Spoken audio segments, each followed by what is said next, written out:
국내에서 처음으로 아프리카 돼지열병 확진 판정이 나왔습니다. 치료제도 예방 백신도 없다 보니 전염에 대한 걱정이 이만저만 아닌데요. 당장 양동 농가를 비롯해 육 가공업체들이 비상에 걸렸습니다. 첫 소식 홍원표 기자입니다. 아프리카 돼지열병이 우리나라에서 처음 발병했습니다. 돼지 흑사병으로 불리는 이 병은 사람에게는 전염되지 않지만 돼지는 감염되면 100% 폐사하는 병입니다. 국내에서 처음으로 발생한 아프리카 돼지열병이고 사람에게는 감염되지 않지만 돼지의 감염 시 치사율이 최대 100%에 달하기 때문에 정부는 즉각 돼지 3,950마리에 대해 살처분 조치를 실시했습니다. 아직 백신이나 치료약이 개발되지 않아 바이러스가 확산되면 모두 폐사시켜야 하는 치명적인 질병입니다. 사태가 장기화될 경우 햄이나 소시지, 돈가스 등에서 국내 돼지고기를 쓰는 육 가공업체에 영향을 줄 전망입니다. CJ제일제당을 비롯해 대상, 풀무원, 롯데푸드 등 돼지고기를 주 원료로 하는 식품업체들도 비상에 걸렸습니다. 지금 당장은 큰 영향이 없지만 향후 사태가 확대되거나 장기화될 경우 기업 쪽에서도 여러 가지 방안을 검토할 예정입니다. 열병이 확산되면 돼지고기 수급에도 영향을 미쳐 가격이 대폭 상승할 가능성도 있습니다. 정부는 병의 잠복 기간인 일주일이 가장 큰 고비라고 설명했습니다. 한국경제TV 홍원표입니다.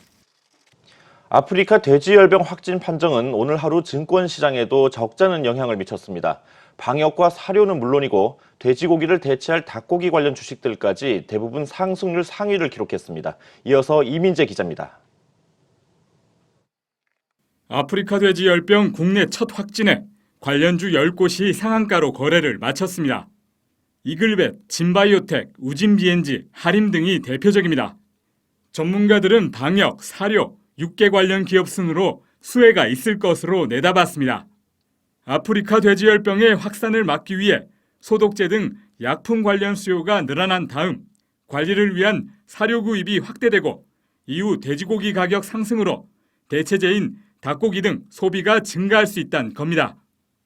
기본적으로 보통 6월에서 8월 동기간대 같은 경우에는 이제 12월에서 익년도 2월까지 이렇게 매년 발병률이 급속도로 올라가는 구간이 있는데 이런 주기적인 계절성이 좀 뚜렷하다 정도로 보시면은 앞으로의 수급도 이와 비슷한 논리로 조금 변하지 않을까.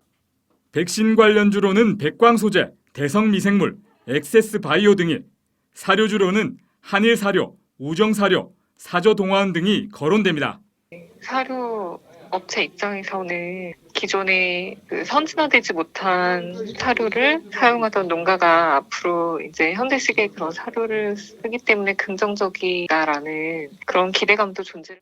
닭고기 관련주로는 하림, 마니커, 푸드나무, 정다운 등이 주목을 받고 있습니다. 또 돼지고기 가격 상승으로 돈육 관련 기업에 훈풍이 불 전망입니다.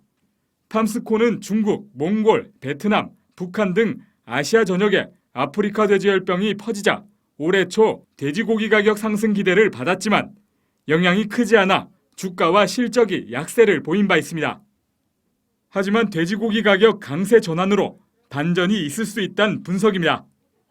돈육 파생 상품과 연관 상장지수 펀드, 그리고 글로벌 돼지고기 상위 수출국인 EU, 미국, 캐나다 기업들도 시장의 관심을 끌고 있습니다. 다만 CJ제일제당 등 일부 기업의 경우 사료주임에도 불구하고 당장 돼지고기 가격 상승과 수급 불안으로 인한 가공식품 생산 축소 등 불확실성이 큰 만큼 신중한 접근이 필요해 보입니다. 한국경제TV 이민재입니다.